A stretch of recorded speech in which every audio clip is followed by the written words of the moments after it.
Donald Trump was a great president, but is Republican Party a great political party? The simple answer is no. The grand old political party of the US has come to represent the same problems that Democratic Party does. In fact, it is the less diseased limb of the same body, and Donald Trump is not in the mood to go ahead with it.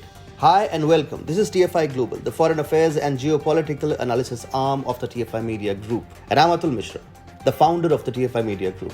In this video, we will discuss about the problems of the Republican Party and how Donald Trump has decided to take care of them. Let's begin.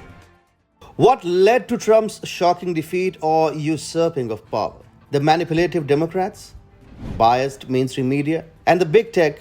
Some of the Trump's biggest enemies had a big role to play. But Trump has also many underrated yet lethal enemies, haters within the Republican Party. These enemies showed their true colors after Trump's shocking defeat and the US Capitol Hill violence. In fact, some of the Trump haters within the Republican Party went as far as voting to impeach him.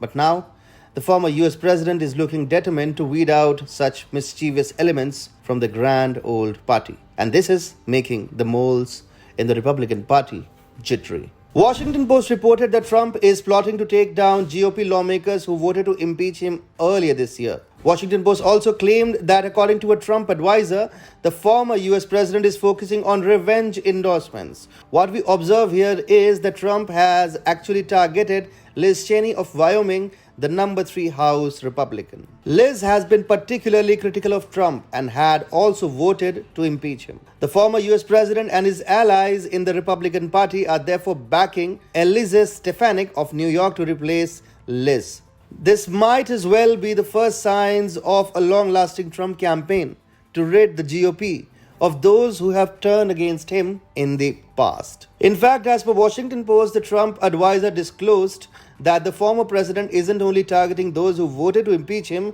but that he's also looking to go after those elected officials who he thinks were insufficiently supportive of him after the presidential polls. Trump even seems to have an organized plan to take down his haters in the GOP. On Monday, the former US president had a lengthy meeting with his advisors at the Mar-a-Lago resort in Florida. Trump is particularly interested in deciding as to when should he get involved in the congressional elections to be held next year. He is also wondering as to which races he should have on his agenda.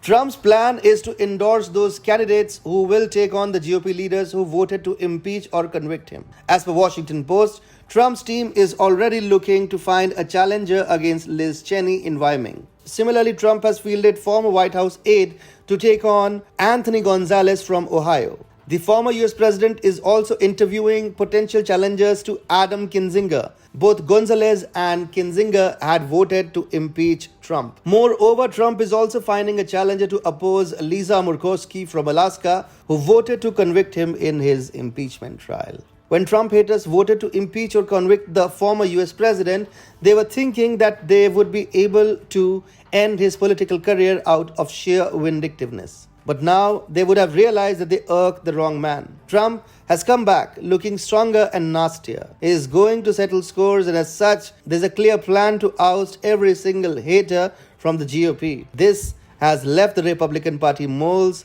in a jittery state.